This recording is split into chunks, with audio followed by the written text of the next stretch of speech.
Nesse vídeo eu vou fazer a resolução da prova de matemática do Banco do Brasil. Eu vou fazer a correção da parte de matemática da prova A, que foi do cargo de escriturário agente comercial. E eu vou seguir a ordem da prova de gabarito 1, mas todas as provas A têm as mesmas questões, só muda a ordem. Então, se a sua prova for A, mas não for de gabarito 1, dá para seguir essa resolução. Então vamos para a correção. Meu nome é Guilherme Araújo e você está no Realizando Exatas.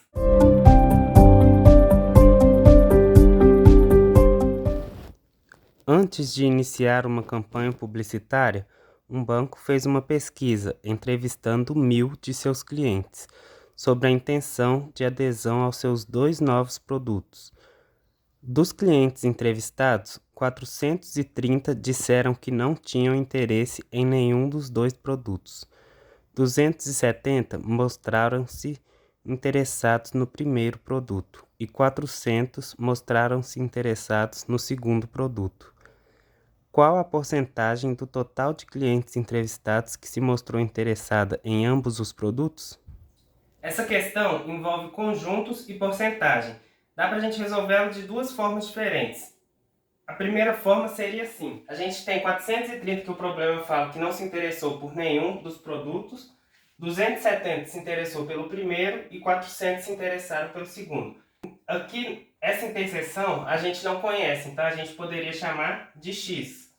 Como esse valor total é 270, essa parte que se interessa somente pelo produto 1 seria 270 menos X.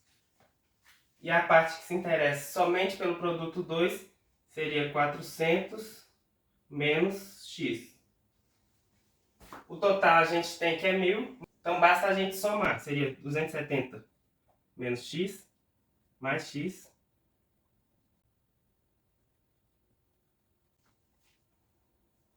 E agora é só resolver isso.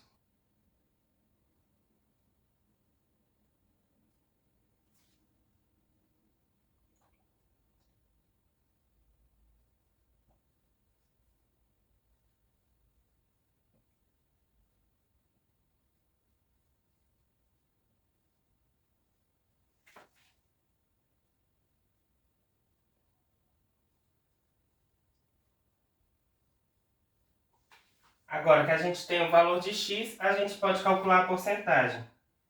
E a gente pode fazer por regra de 3 ou dividindo ele sobre o total, que seria 100 dividido pelo total, que é 1.000, vezes 100%. Aqui a gente corta, 100 dividido por 10, a resposta é 10%. Eu fiz dessa forma, mas na verdade tem uma forma que é bem mais prática de se resolver. Eu vou apagar o quadro só para mostrar.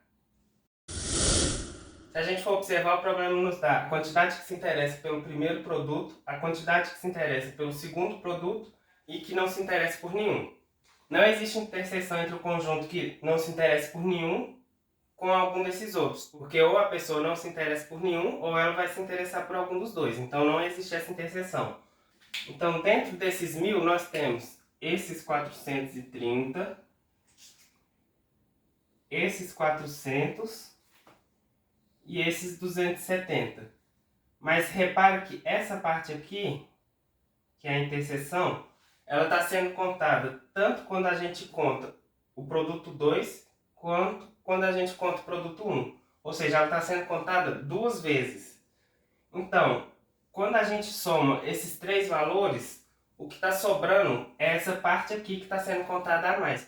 Se a gente fosse separar isso aqui como se fosse peças, quando a gente soma esses três valores, seria mais ou menos isso aqui. Esse daqui corresponde a 270, esse corresponde a 400 e esse a 430. Então essa peça do meio, que é justamente o que o problema pede, que são as pessoas que se interessam pelos dois produtos, ela está sendo contada duas vezes. Então o que está sobrando aqui necessariamente vai ser essa peça do meio. E quando a gente soma esses três valores, o que a gente encontra?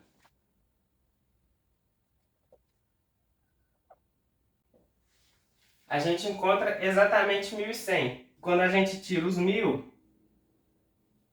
passa exatamente aquele 100 que a gente tinha achado no valor de x. Depois que a gente acha esse valor que corresponde à interseção, já pode calcular a porcentagem. Vou fazer agora por regra de 3. 1000 é 100%. 100 é x. Aqui a gente pode ver que daqui para cá já está dividindo por 10. Então aqui também vai dividir por 10. Mas se a gente for multiplicar cruzado,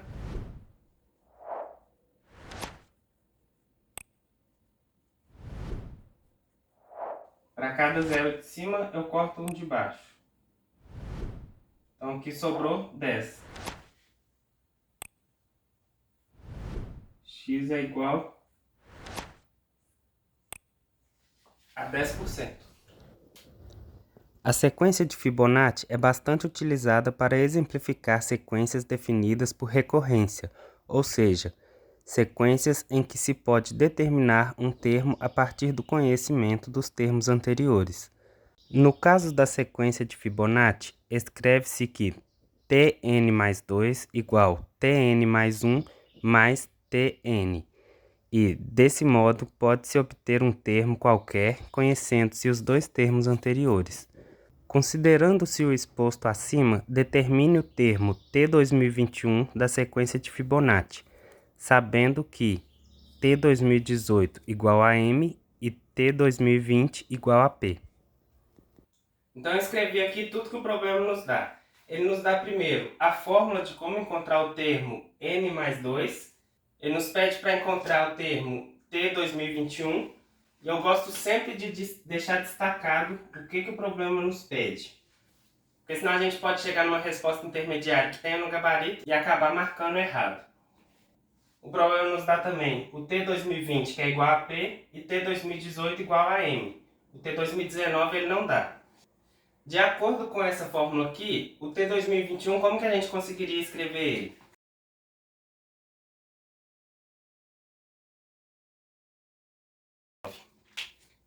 A questão é que ele não deu o T2019, mas é simples para a gente achar. Por quê?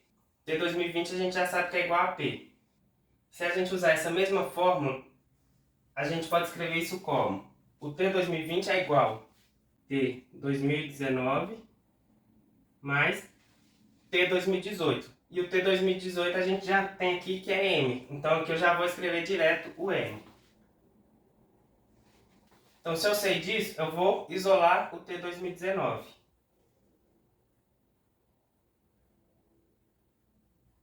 Ao P. E esse M passa para lá, negativo. Então eu encontrei esse valor para o T2019. Logo eu já tenho o valor de T2020 e o valor de T2019 e consigo substituir aqui nessa fórmula. T2020 é igual a P, mais T2019 é igual a P menos M.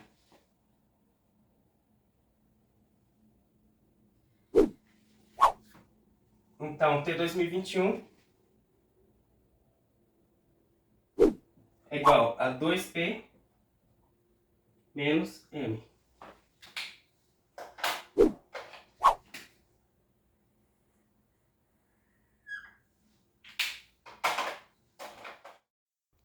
J modelou um problema de matemática por uma função exponencial do tipo a de x igual 1000 vezes e elevado a kx. E L, trabalhando no mesmo problema, chegou à modelagem b de x igual a 10 elevado a 2x mais 3. Considerando-se que ambos modelaram o problema corretamente e que o logaritmo neperiano de x é igual a log de x na base e, qual o valor de k? Essa questão assusta um pouco porque ela parece que a gente precisa saber sobre logaritmo. Mas na verdade a única coisa que a gente precisa saber sobre logaritmo é a definição do que significa o logaritmo. Mas a gente não precisa saber de propriedades, não precisa saber calcular, porque aqui nesse caso a gente não vai precisar. A gente vai precisar mais de propriedades de potência do que de logaritmo em si. Se o problema está falando que as duas funções estão corretas, então eu consigo igualar as duas. Se eu posso igualar, o que é que eu vou ter?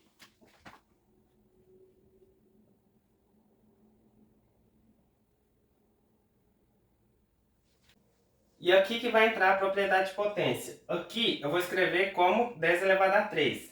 E nessa parte, quando eu tenho uma soma no expoente, eu posso separar e colocar como 10 elevado a 2x vezes 10 elevado a 3.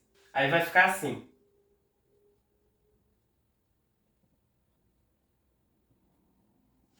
Como eu tenho 10 elevado a 3 dos dois lados, eu posso cortar ele. E nessa parte eu posso usar outra propriedade de potência. Qual que é? Que quando eu tenho uma multiplicação no expoente, eu posso escrever como se o e elevado a k estivesse elevando a x. Dessa forma. E posso escrever também 10 elevado a 2, entre parênteses, elevado a x.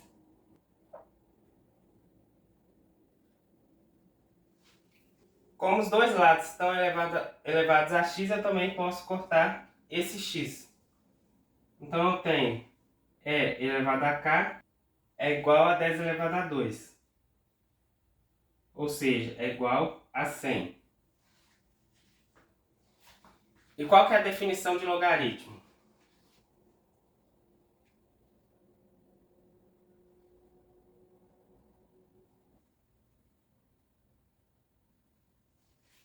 A definição de logaritmo diz o seguinte: se eu tenho log de b na base a igual a x, significa que a elevado a x é igual a b. Ou seja, aqui eu estou descobrindo qual expoente eu tenho que elevar o a para chegar no resultado b.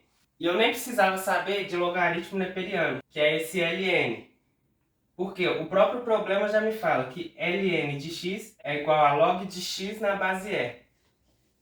Esse é uma constante que a gente escreve somente com a letra E, porque é um número irracional, como se fosse o π, por exemplo, mas é outro número. Mas no fim das contas, o que isso aqui está me falando? Esse x acaba confundindo um pouco, mas se eu for substituir, o que eu teria? Aqui. O log de 100 na base E é igual a k. Por quê? Porque E elevado a k é igual a 100, que é o que a gente chegou aqui. Se quando eu tenho um log na base E, eu posso... É o mesmo que eu falar que é o logaritmo neperiano desse número. Então, o k é igual a ln de 100. Então, a resposta é k igual ln de 100. O método da abscissão é um algoritmo usado para encontrar aproximações das raízes de uma equação. Começa-se com um intervalo AB, que contém uma raiz, e em cada passo do algoritmo, reduz-se o intervalo pela metade, usando-se um teorema para determinar se a raiz está à esquerda ou à direita do ponto médio do intervalo anterior. Ou seja, após o passo 1, obtém-se o intervalo de comprimento b menos a sobre 2. Após o passo 2, obtém-se o intervalo de comprimento b menos a sobre 4. E após o passo n, obtém-se o intervalo de comprimento b menos a sobre 2 elevado a n. Esse processo continua até que o intervalo obtido tenha comprimento menor que o erro máximo desejado para a aproximação. Para aplicar esse método no intervalo 1, 5, quantos passos serão necessários para obter-se um intervalo de comprimento menor do que 10 elevado a menos 3? Essa questão ela me dá algumas informações. Ela fala que para o intervalo AB, quando eu chegar no passo N, eu vou ter esse intervalo, seguindo essa fórmula. Ele me dá o intervalo que ele começou, ou seja, nessa fórmula eu vou considerar que o A é igual a 1 e que o B é igual a 5. Ele me pergunta quantos passos, ou seja, o que ele quer? Ele quer o valor de N. Ele me pergunta quantos passos eu preciso dar para que esse intervalo seja menor do que 10 elevado a menos 3. E aqui, de novo, a gente vai precisar de propriedades de potência. E como que a gente vai fazer? Primeiro, a gente vai só substituir aqui na fórmula o A e o B por 1 e 5. Então, vai ficar dessa forma.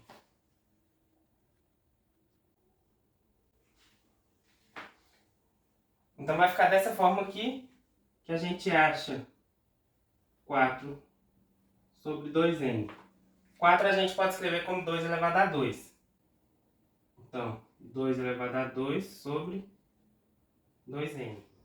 Aqui eu poderia usar a propriedade de potência, de divisão de potência e escrever como 2 elevado a 2 menos n, que eu subtraio os expoentes. Mas eu vou fazer diferente. Como é uma fração, eu vou multiplicar em cima e embaixo pelo mesmo número, porque assim eu não vou alterar a fração. Então eu vou multiplicar em cima por 2 elevado a menos 2 e embaixo por 2 elevado a menos 2. Como eu estou fazendo uma multiplicação, eu vou somar os expoentes. Então, 2 menos 2 vai ficar 2 elevado a 0. Sobre 2 elevado a n menos 2. Isso é igual. 2 elevado a 0 é 1 sobre 2 elevado a n menos 2. E esse valor aqui precisa ser menor do que 10 elevado a menos 3. 10 elevado a menos 3, na verdade, é o quê? 1 sobre 10 elevado a 3. Então, eu vou escrever dessa forma já. 1 sobre 10 elevado a 3. Porque quando a gente tem uma potência com expoente negativo, a gente inverte a base e muda o sinal do expoente. E aqui eu cheguei em duas frações que têm o mesmo numerador e o denominador delas é diferente. E eu preciso que a primeira fração seja menor do que a segunda. E como que é o comportamento de uma fração quando a gente muda o denominador? Pensa em uma pizza. Se a gente divide ela em 2 pedaços, a gente tem 2 pedaços grandes. Se a gente divide em 3, o pedaço fica um pouco menor. Se divide em 4, fica menor ainda. Em 5, menor ainda. Cada vez que a gente aumenta o número de pedaços que a gente vai dividir, o resultado vai ser um pedaço menor. Então aqui, cada vez que eu aumentar o denominador, o resultado da fração vai ser menor. Então, para essa fração ser menor do que a segunda, o denominador dela precisa ser maior do que o da segunda. Porque a gente dividindo por um número maior, o pedaço, que é o resultado, vai ser menor. Essa parte aqui a gente consegue calcular, porque 10 elevado a 3 é 1000. Então aqui vai ser 1 sobre 1000. Ou seja, esse denominador precisa ser maior do que 1000. E pensando nas potências de 2, a gente tem que descobrir qual que vai ser a primeira que vai ser maior do que 1000. Para lembrar das potências de 2 de uma maneira fácil, é só a gente pensar em memória de cartão de memória, de celular, coisas eletrônicas. Porque as memórias desses tipos de dispositivo são potências de 2. Então a gente tem 2 GB, 4 GB, 8 GB, 16, 32, 64, 128, 256, 512 e 1024. Ou seja, quando chegar no 2 elevado a 10, a gente vai ter 1024. E se a gente quer que 2 elevado a n menos 2 seja igual a 2 elevado a 10, para isso ser igual, o expoente tem que ser igual. Então, n menos 2 igual a 10. Se n menos 2 é igual a 10, eu passo o 2 para cá somando. Então,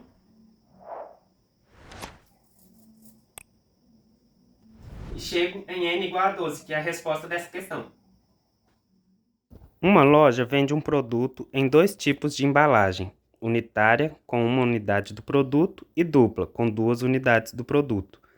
Em certo mês foram vendidas 16 embalagens duplas e 20 unitárias, gerando uma receita para a loja de R$ 488.